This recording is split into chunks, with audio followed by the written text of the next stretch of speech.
Olá, pessoal de Vinhos e Prazeres. Hoje estamos de novo na campanha, falando com o pessoal da Vinícola Batalha, que é o Giovanni e o Gilberto aqui, que são os especialistas em vinho, né? E que vão contar para a gente o que tem de bom ainda, mais um pouco do que tem de bom na campanha, que pelo jeito é uma região muito promissora, com uma variedade grande de uvas, né? Que em muito lugar não dá certo e aí parece que está indo bem, né? Então, é uma vinícola tradicional, com o nome de uma batalha que ele vai contar para a gente o que que é isso aí, porque já que a gente que é brasileiro, que não conhece a história, né? Então, principalmente a nossa, na escola, quando você chega num certo ponto, acaba o ano e não conta o resto que tem para contar. Então, conta para a gente aí como é que vocês resolveram fazer a vinícola, qual que é a ideia da...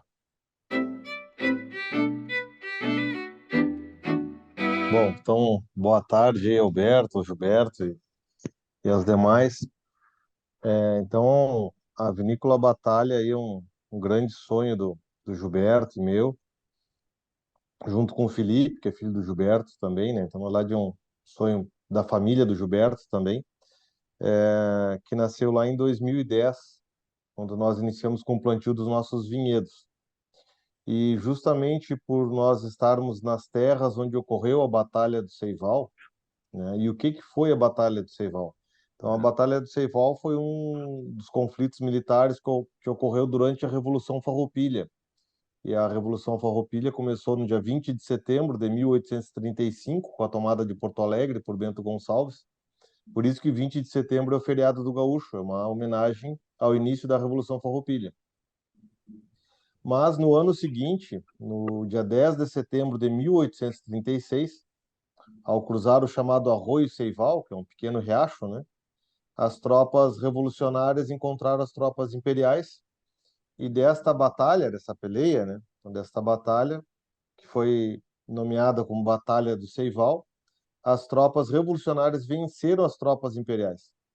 E aí no dia seguinte, no dia 11 de setembro de 1836, então o general Neto, que era quem comandava as tropas nessa batalha, proclamou a República Rio-Grandense. E esse é um fato muito importante da história do Rio Grande do Sul e do Brasil, porque aí o Rio Grande do Sul ficou como uma república independente até o dia 4 de março de 1845, quando lá em Dom Pedrito, nos campos do Ponche Verde, foi assinado o Tratado de Paz. Então o Rio Grande do Sul ficou por 9 anos praticamente separado do Brasil, como uma república independente. Se não tivesse assinado esse Tratado de Paz, talvez hoje o mapa do mapa do Brasil fosse diferente. Então, é um fato muito importante da história, né? Então, para homenagear então a Batalha do Ceival e a Revolução Farroupilha, nós batizamos então a vinícola de Vinícola Batalha. Muito legal. Homenagear a história, né, Alberto? Por trás de cada garrafa de vinho tem uma história, né? Eu acho que a gente tem como lema uma história para contar, que é a história da Revolução Farroupilha e uma história do vinho. Essa retomada do vinho na campanha gaúcha, que vem se destacando, como você falou. A gente é muito feliz com a qualidade dos produtos que têm saído de lá, não só oriundo do nosso trabalho, mas com todos os vinhos de outras vinícolas que tem lá na Campanha Gaúcha. Existe a nossa associação de vinhos da Campanha, né, que são diversos associados e que estão com o mesmo objetivo de fazer o que melhor a campanha consegue entregar com relação à qualidade dos nossos vinhos, né? Para isso, claro, temos um clima diferenciado, né? Que é o que estamos vivendo hoje. Estamos em plena época de colheita, num ano muito seco, até exageradamente seco, né? E isso favorece todo o trabalho de a gente ter uma uva com muito sol, muita cor na uva e muito açúcar na uva, né? Originando vinhos muito estruturados, tanto como taninos, como de teor alcoólico, né? Naturalmente, o açúcar aumentando, mais álcool a gente vai ter nos vinhos, né? Então, a gente é feliz e espero que mais gente consiga nos visitar, inclusive na campanha gaúcha, para conhecer esse terroir, né? Isso, e essa diversidade que a gente tem tanto das vinícolas como dos vinhos lá. Vocês não têm irrigação? Não, não tem. Normalmente, os vinhos sobrevivem muito bem. Em anos de extremo rigor na seca como é esse, talvez uma irrigação ajudasse em alguns momentos, né? Tá. Principalmente durante a formação do grão, né? Até mesmo agora, mesmo estando em pleno maturação, viria bem alguns milímetros de água. Nunca muita chuva, mas algumas pancadas seria bom e que a gente poderia, se a chuva não viesse, completar esse detalhezinho de água complementando com a irrigação, né? Alguns poucos vinhedos lá têm algo de irrigação, mas a grande maioria vive sem irrigação, É de São Pedro. dependendo do São Pedro, né? Além de vinho, vocês têm azeite por aí, né? Tem outros produtos também nobres, né? Isso está se tornando também uma região bastante importante na produção de azeites, né? A região da Campanha tem muitos produtores de azeites também, e isso é muito bom para a região, porque a gente está tendo um novo atrativo, né? Além do vinho, tendo também boas visitas que todos que vão conhecer a Campanha, podem visitar os lagares de azeites já que estão ganhando os prêmios, né? Ganhando prêmios aí não só no Brasil, mas no mundo, né? Como grandes azeites. Então, é muito legal essa, essa nova cara de a gente deixar de importar todo o azeite para se tornar um país com relevância na produção. Eu acho que nós vamos atingir uma relevância bastante grande com esse aumento das áreas, né? Que está não só no Rio Grande do Sul, não só na Campanha Gaúcha, né? Mas fora da Campanha Gaúcha tem projetos aqui em Minas Gerais também, né? Então nós estamos vivendo um momento novo, né? Na produção de azeites também. E que uva que vocês trabalham aí? Bom, a gente, como eu falei, nós temos um vinhedo que iniciamos a implantar em 2010, um pequeno vinhedo, a gente tem 6 hectares de vinhedo, onde atualmente a gente tem 2 hectares de Chardonnay, que esse ano a gente já colheu toda ela para a base de espumante. Até fazer um parênteses interessante na questão, hoje a Campanha Gaúcha está muito reconhecida como grande produtora de vinhos tintos.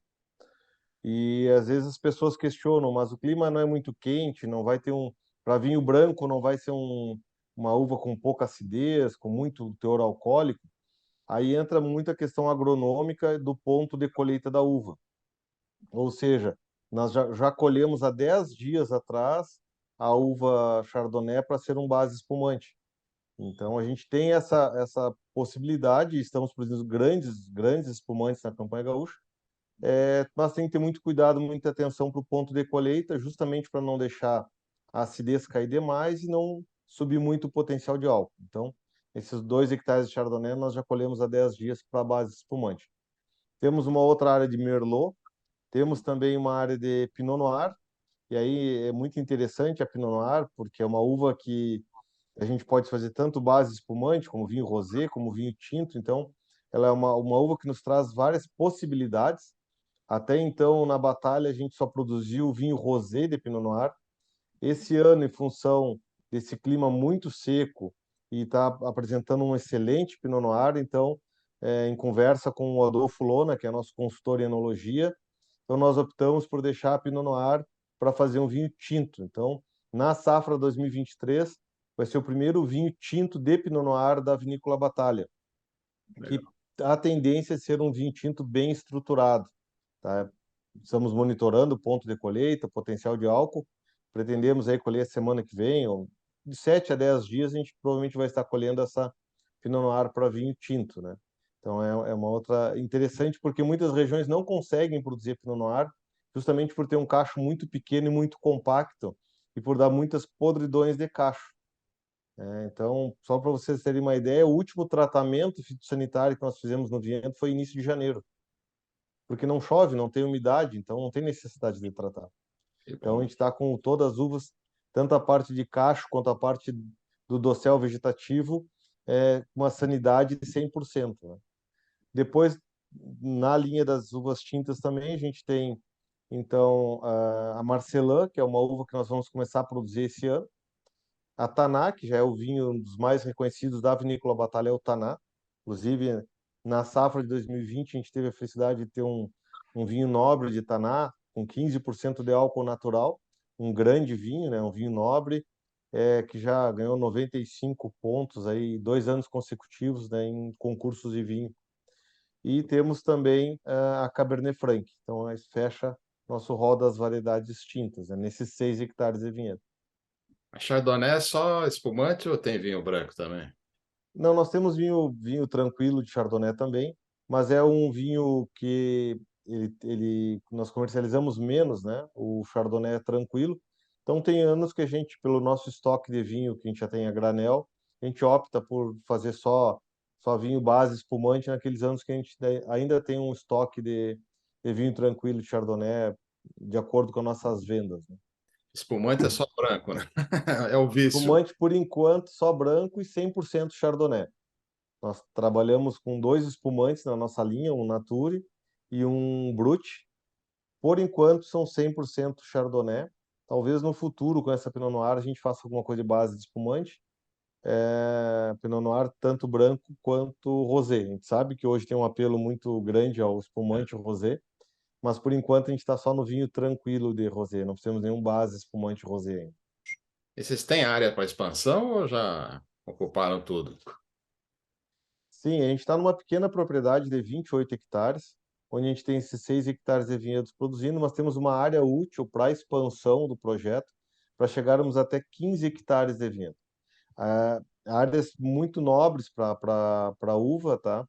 E áreas que a gente não fez e nem vai precisar fazer nem 1 metro sequer de drenagem, tá? Porque já são solos profundos e bem drenados. Isso aí, pela nossa experiência aqui na região, a gente opta por trabalhar apenas aquelas manchas de solo que são bem secas, porque apesar de ter uma baixa concentração de argila, nossos solos já têm entre 18 e 20% de argila.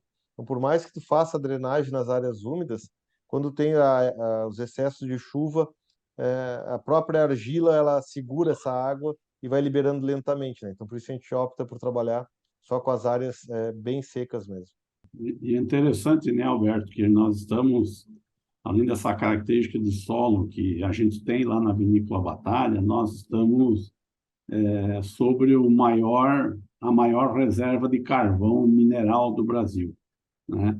E a 6 metros de profundidade nós temos praticamente puro carvão. Nós temos 2 usinas muito próximas ali da vinícola que exploram, inclusive, esse carvão para a produção de energia, né? Então, à medida que o nosso vinhedo vai envelhecendo, né, a gente envelhecendo no bom sentido, ficando maduro, né, a gente imagina toda uma mineralidade diferente que só essa região consegue levar para o vinho, né? Então, a gente quer observar todo esse andamento. Acho que a gente já tem vinhos com características bastante próprias, né? Seja pela forma de vinificar e somado ao terroir que a gente está, né? Mas a vinificação a gente, através do nosso enólogo, que o Giovanni comentou, Adolfo Lona, a gente acaba intervindo muito pouco nos vinhos, tentando buscar vinhos mais naturais possíveis, né? Então, a gente sabe que a enologia moderna tem ofertado produtos bastante redondinhos, seja com madeira, sem madeira, tem vários artifícios, inclusive permitidos pela lei, que não é uma coisa ruim. Eu não estou aqui dizendo que isso é uma coisa ruim, porque tem deixado os vinhos extremamente redondos, fáceis de tomar, né, mas que dão uma personalidade diferente, né, nos vinhos. A gente tenta manter o máximo do original para demonstrar realmente todo o nosso terroir e também toda a característica do varietal, né? Porque se a gente interferir muito, vai mexendo na característica do varietal e a gente perde um pouquinho dessa naturalidade, né? Então, acho que essa é uma filosofia, cada vinícola tem a sua característica de vinificar e a gente quer adotar essa cultura, já adotou, né? Talvez um caminho mais difícil comercialmente, né? Mas eu acho que busca um público que consegue e gosta desse estilo de vinho, né? A gente diria que tem um estilo próprio, né? E voltando à área de expansão ainda, talvez o que é importante falar, Alberto, que a gente não quer ser uma vinícola grande, né? O nosso projeto, né, que a gente desenhou desde o início, é um projeto de atingir o máximo de 120 mil garrafas, né? E estabilizar nesta quantidade, tentando sempre melhorar a qualidade, focando em área pequena, mais fácil de cuidar, dominar, né? Não vou dizer que cuidar planta a planta, mas talhão por talhão, com suas características, né? Isso, claro, vai trazer lotes menores. Nós, como uma vinícola pequena, acaba, às vezes, quando está começando a gostar do vinho, o lote termina, mas faz parte, né? Não tem jeito, né? Talvez aí vinícolas um pouco maiores, o volume total de vinhos nós não conseguimos, vamos dizer, é outro estilo, né? É outro jeito de fazer e a gente quer manter essa característica sempre.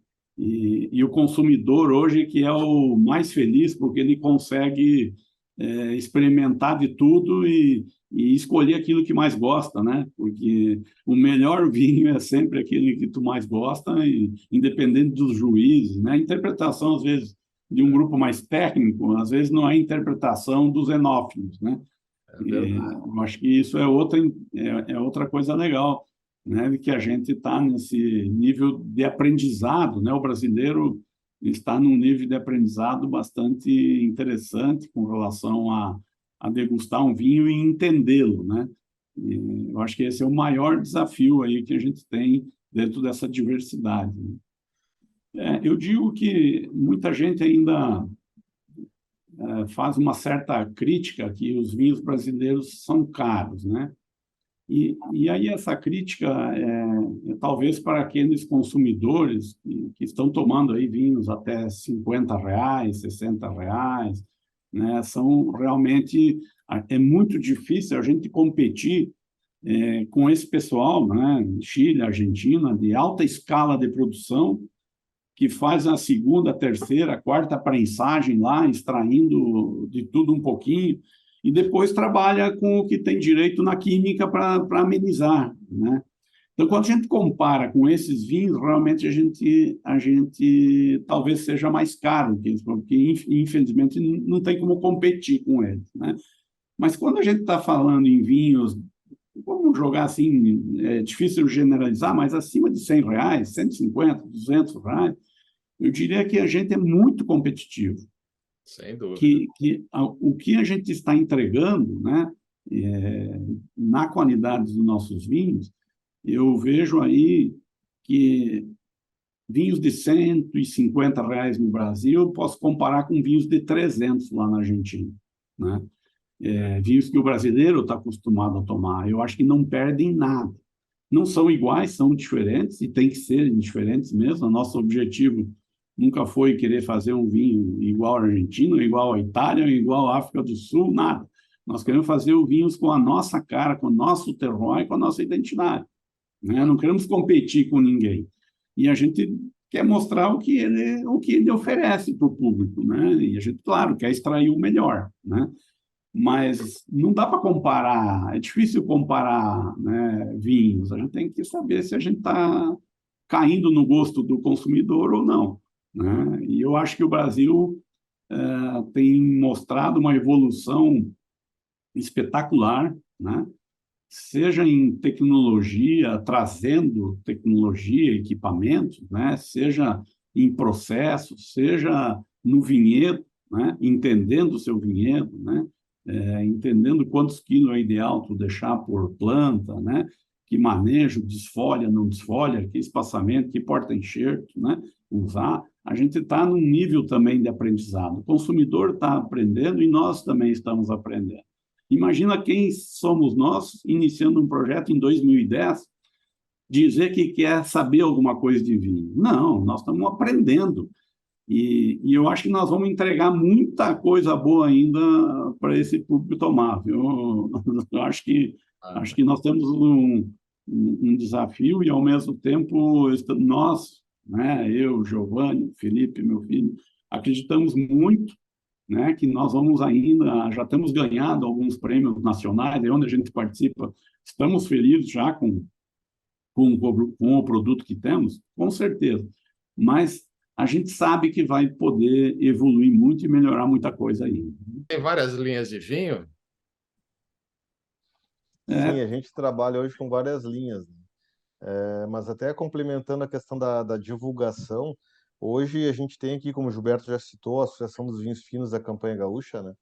E depois que a gente teve a concessão pelo INPI do selo da indicação geográfica, na modalidade de uma indicação de procedência, isso aumentou muito a visibilidade da campanha gaúcha no cenário nacional dos vinhos, né? Então, hoje, a gente trabalha com turismo, com enoturismo, e a gente recebe muitas pessoas do Brasil inteiro que estão vindo para a campanha gaúcha conhecer a região onde está chegando aquele vinho com selo da indicação de procedência, que foi a primeira indicação geográfica para vinhos finos que não está na Serra Gaúcha, né?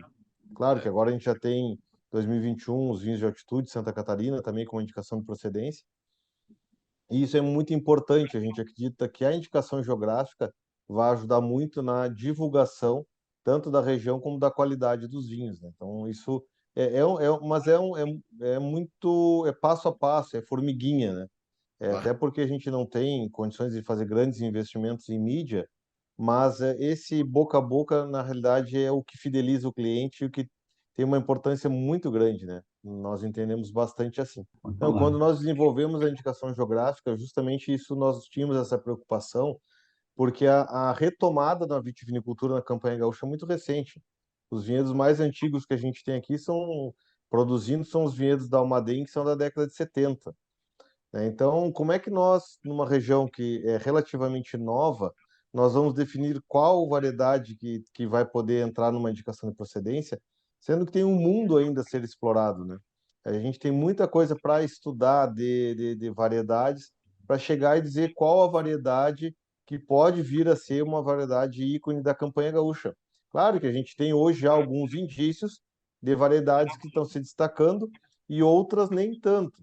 Por exemplo, no caso nosso, da Vinícola Batalha, nós optamos por tirar o vinhedo de Cabernet Sauvignon e fizemos uma reconversão em cima do Cabernet Sauvignon, onde nós colocamos a Marcelin, a Tannat e a Cabernet Franc. Porque nós entendemos que para o nosso projeto, a Cabernet Sauvignon não era uma uva muito interessante pelo ciclo muito longo, colheitas em final de março, início de abril. Para nós, nessa época, o regime de chuvas já está maior. Então, nós tivemos anos mais secos com grandes vinhos.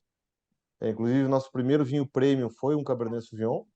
Mas também anos que o regime de chuva é normal ou para um pouquinho de excesso, já pegava a Cabernet Sauvignon na maturação e nós já tínhamos vinhos já mais deficitários. E uma pequena vinícola como a nossa, a gente não pode ter essa oscilação de safras. A gente quer sempre ter safra boa.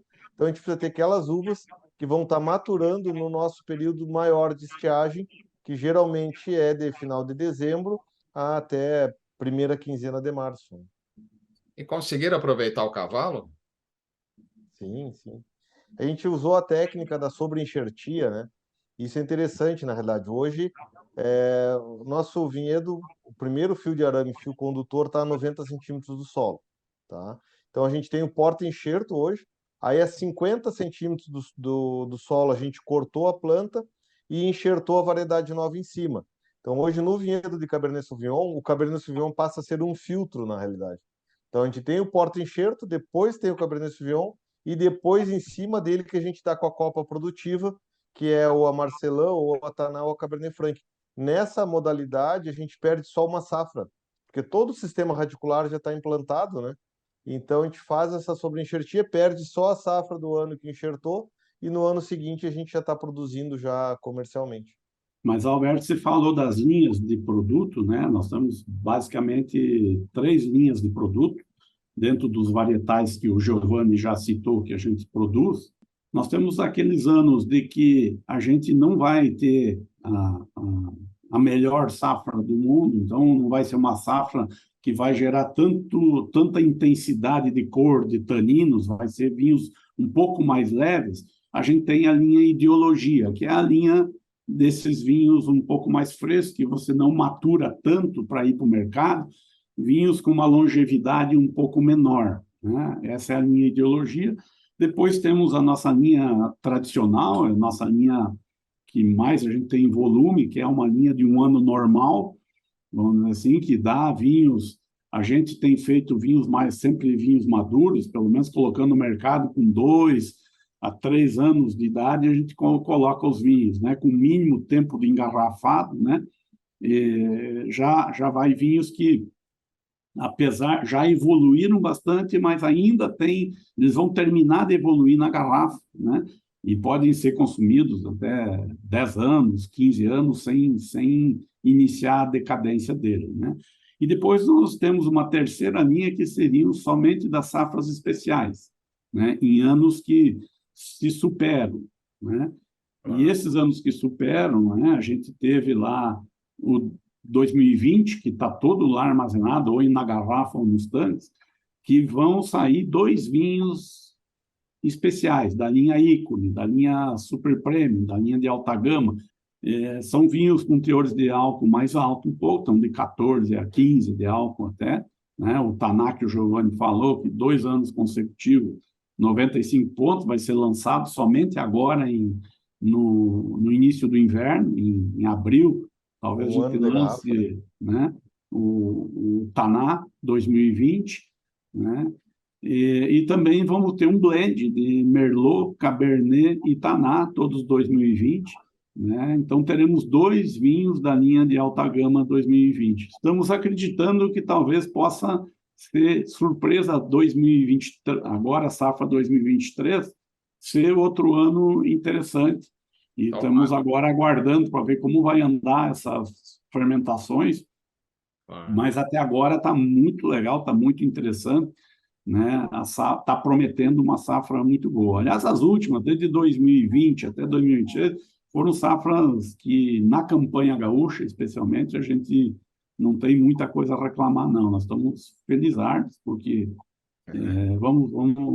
estamos trazendo produto de muito boa qualidade. Então, são as 3 linhas. Aí eu derivei um pouquinho, mas as 3 linhas, uma linha mais leve, uma linha nos anos normais e uma linha para vinhos que saem um pouco fora da curva, né? Para brigar com gente grande aí de fora. Né? A primeira linha especial a gente teve em 2013, depois de 2013 somente agora em 2020, né?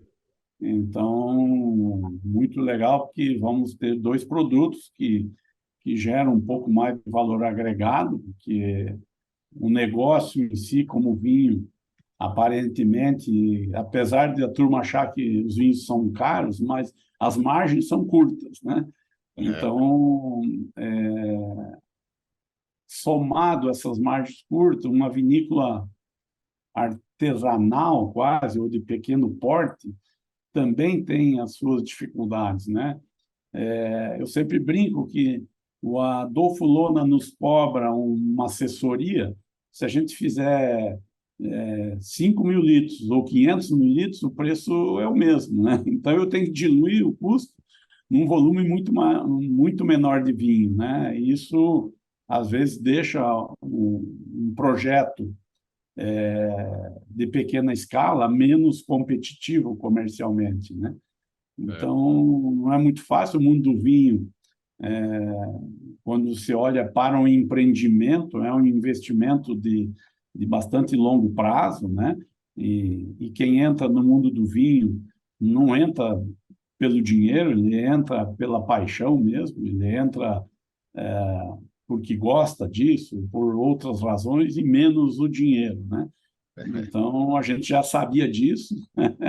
Então, mostra que a gente tem, né, uma paixão e uma vontade de fazer e gosta do que faz, né? É.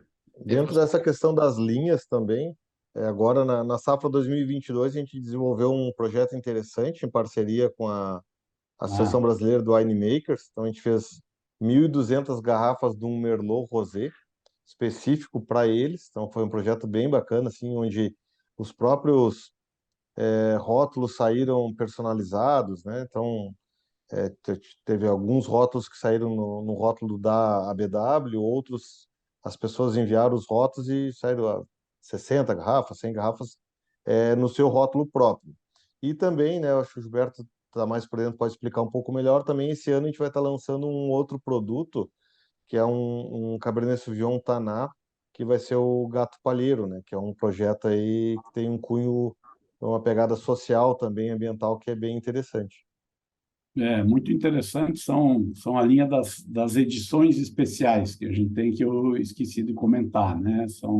Nessas edições especiais servem essa da BW, e agora nós estamos fazendo esse projeto com uma ONG internacional que protege os gatos nativos do mundo todo, né? E tem uma outra ONG já brasileira aqui junto, que está associada também, que é a Felinos do Pampa, que protege os mais focados nos gatos brasileiros, né? E, inclusive, que tem duas espécies que só tem no Pampa Gaúcho, né? Uma das estações fica no distrito de Seival, que fica a uns 2.000 metros da vinícola, e aí a gente fez esse acordo e vai reverter, né, toda uma parte da receita bruta da venda dos vinhos para as entidades no sentido de preservar, né, esses gatos nativos, né, que estão muito ameaçados de extinção. O gato palheiro é um que está muito ameaçado de extinção, e então a gente vai dedicar toda essa venda desses produtos para esse projeto, né? Fizemos um rótulo que ficou muito bonito, acredito que deve ter chegado na vinícola, acho que Ainda logo não chegou. agora no dia 15, por aí, eu imagino que a gente possa estar lançando já esse produto que tem por trás de si aí todo esse trabalho de apoio aí a essas entidades aí, né, protegendo aí uma espécie que é nativa do Pampa Gaúcho e que está ameaçada. E você que mora longe, como é que a gente faz para chegar aí? Que nem eu, né? Ah, não, pode pegar um aviãozinho até Bagé, mesmo que chegue em Porto Alegre, dá para ir por Bagé, tem avião diário aí pela Azul, mas a grande maioria acaba indo por Porto Alegre mesmo e já aproveita o 380 quilômetros aí de passeio, observando um pouco das paisagens e vai de carro também, né? Outra alternativa que a gente tem é ir por Pelotas, que é uma cidade muito histórica também, tem voo de São Paulo direto a Pelotas, né? E de Pelotas, Campo de Pelotas à Vinícola dá 140 quilômetros, né? No sentido leste, o Pelotas está no litoral, basicamente, na beira da Lagoa dos Patos, né? E nós entrando no sentido oeste, pode fazer o roteiro aí desse sentido leste-oeste, chegando até Livramento. Então, daí dá para fazer várias visitas, aí pode alocar um carro lá em Pelotas e dar aí entre o mundo do vinho, do azeite, dos free shop, de ver toda uma cultura da campanha gaúcha, e pode virar uma viagem, um passeio internacional, né? Você pode ir para o lado do Uruguai, né? Nós estamos na beira do Uruguai, né? Santana do Livramento são duas cidades juntas, que é divisa, assim como a Ceguá, tem o Aceguá Brasil e a Aceguá Uruguai, perto de Bagé, né? Que são divisas secas, né? Que o que divide o país é uma rua. Então, mostra já um pouco dessa integração que a gente tem com o Uruguai, né? É verdade. E como é que é a comercialização de vocês aí? Como é que a gente acha o vinho de vocês? Em São Paulo, a gente não está com nenhum distribuidor ainda, a gente tem atendido algumas demandas, alguns restaurantes, acaba que no nosso site tem alguns pontos, poucos pontos de venda aí no estado de São Paulo, aqui no estado, que eu estou hoje em Ribeirão, né? Então a gente ainda não está, mas no resto do Brasil tem alguns representantes em algumas cidades, a gente direciona um pouco no nosso site, onde encontrar, e aí você vai encontrar alguns pontos, e quando não encontrar, dá uma ligadinha lá para a vinícola que a gente acaba enviando direto, né, para o consumidor, direto da vinícola, né? Nós não temos ainda um e-commerce, está dentro dos projetos futuros fazer um e-commerce próprio da vinícola, mas a gente atende praticamente todo mundo por telefone mesmo.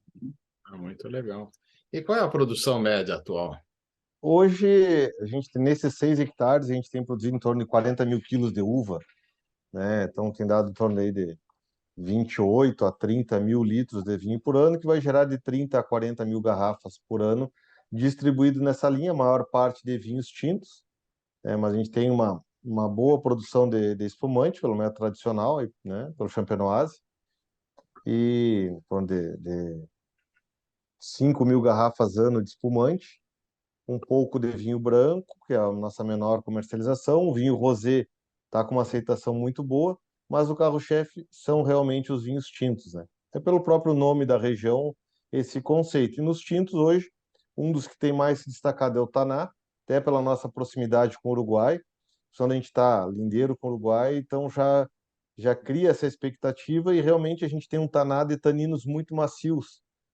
Tá? O nosso Taná, mesmo, claro que em média, nossos vinhos demoram 3 anos para ir para o mercado, como o Gilberto já falou. Mas pegar um Taná nosso, esse nosso Taná 2020, que é um vinho nobre, com 15% de álcool, ele com 1 ano ele já estava um vinho muito redondo, muito fácil de ser degustado. Claro que a gente, sabendo do potencial dele, né, nós seguramos o máximo possível. Parte dele passou em barrica de carvalho francês, isso é importante dizer também. Nossos vinhos têm uma leve passagem em madeira, mas essa leve passada é em barrica de carvalho francês.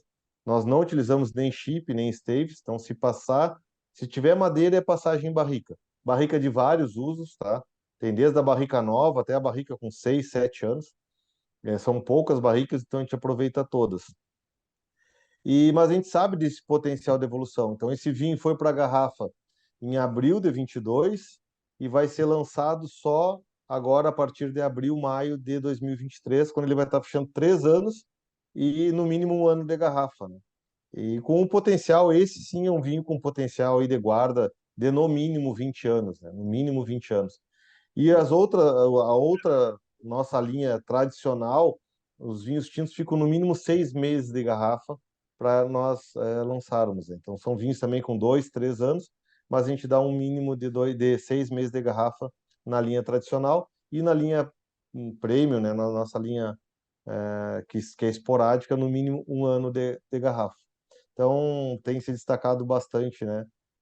Esse vinho Taná, com o próprio Merlot, que é uma uva que se adapta muito bem em várias regiões brasileiras, também produz vinhos muito interessantes aqui na campanha gaúcha e vamos, como já falamos, testar variedades novas, né? A ideia é buscar variedades novas para ver o que pode se adaptar e daqui a pouco gerar um vinho que se torne uma referência da campanha gaúcha. Tem umas castas portuguesas que dão uns vinhos interessantes aí também, né? Tempranillo também. Tem. E Tem a própria Turiga Nacional, o Alvarinho nos brancos, dá um Alvarinho muito interessante. Tem muita coisa para se fazer na campanha gaúcha como um todo, né? E ela é uma região bastante extensa. Vale lembrar que a campanha gaúcha tem mais de 44 mil quilômetros quadrados, né? Ou seja, se pegar de Candiota, que está numa ponta da campanha gaúcha, até lá Itaqui, Sambará, que está na outra ponta, são praticamente 500 quilômetros. É. E é um território do tamanho de Portugal, né? Então, também temos dentro da campanha gaúcha as micro-regiões, né? Então, hoje a gente tem uma indicação de procedência pela similaridade da região, mas também lá, pegar na região de Uruguaiana, Itaqui, Sambará, o clima é mais quente do que aqui em Candiota, também já colhe a uva 10, 15 dias antes do que aqui na campanha, do que aqui em Candiota. Então, tem também essa variação e talvez uvas que se destaquem nessa região lá de fronteira oeste ali com a Argentina não sejam as mesmas que vão se destacar aqui em Candiota, né? Lembrando que dentro da própria propriedade a gente tem vários tipos de solo diferentes também. É normal numa propriedade na Campanha Gaúcha a gente ter aí 2, 3, 4 tipos de solo diferentes. E o solo vai ter uma influência direta, né, na qualidade da uva, no tipo, na tipicidade da uva, né, que vai refletir depois na tipicidade do vinho.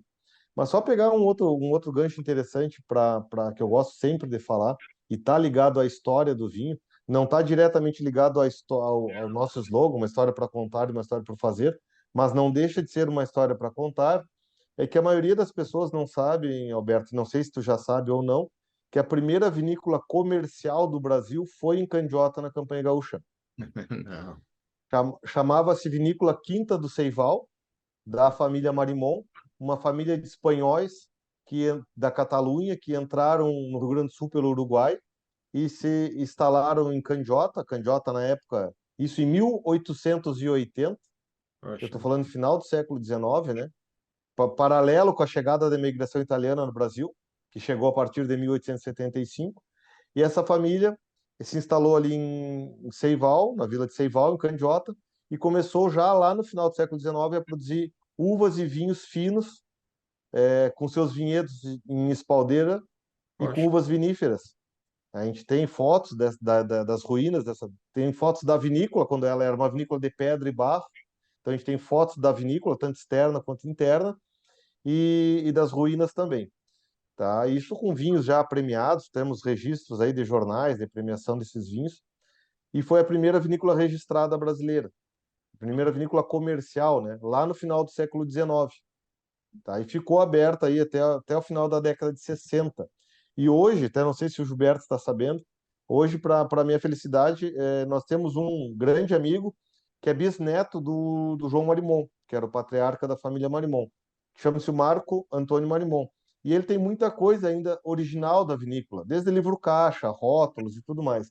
E hoje ele deixou para nós lá na vinícola, para nós botarmos no nosso museu, alguns densímetros e alcômetros que o João Marimon usava lá no final do século XIX, início do século XX, até com a própria grafia diferente, né? Porque o português era escrito de uma outra forma. Então, assim, ó, é muito interessante a gente relembrar essa história. E hoje, só para vocês terem uma ideia, a, a, a Miolo, quando veio para a Campanha Gaúcha, primeiramente em 99, eles compraram uma fazenda em Candiota, Fazenda Fortaleza do Ceival, e depois eles compraram essa área das ruínas Ah, e acabaram se desfazendo. E quando eles compraram a área das ruínas, eles registraram a marca Quinta do Ceival. E se vocês olharem os rótulos da linha Quinta do Ceival Castas Portuguesas, é uma réplica idêntica aos rótulos da família Maribon lá do final do século XIX, poxa. né? Então, isso é um outro fato muito importante da história, que eu sempre gosto de trazer para a gente poder divulgar, que na realidade a gente não está inventando a roda na campanha gaúcha.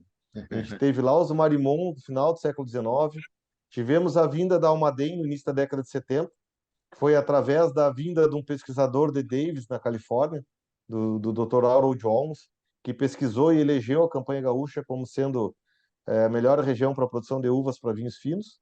E depois tivemos essa retomada da vitivinicultura a partir de 99, 2000, e é onde a gente vê que o vinho brasileiro cresceu muito em qualidade nos últimos 20 anos, né? Então a gente está numa crescente de qualidade muito interessante nos vinhos brasileiros, que hoje toda essa dificuldade que a gente tem de comercialização, claro que ela passa pelo preço, mas além do preço, a gente passa por todo um preconceito com a qualidade do vinho brasileiro.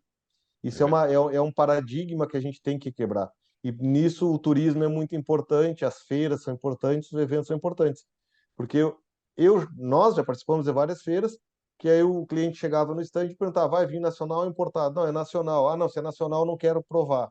E aí a gente insistia, não, mas prova, não custa provar, mas a pessoa provar e dizer, nossa, mas estão produzindo vinho assim no Brasil? Então, quer dizer, essa quebra de paradigma, ela é importante, sabe? E pessoas como tu e outros diversos formadores de opinião são muito importantes para nos ajudar a quebrar esse paradigma da qualidade do vinho brasileiro. Como o Gilberto disse, hoje a gente não tem medo de colocar às cegas os nossos vinhos com nenhum vinho do mundo que a gente sabe que a gente tem qualidade para competir com todos eles.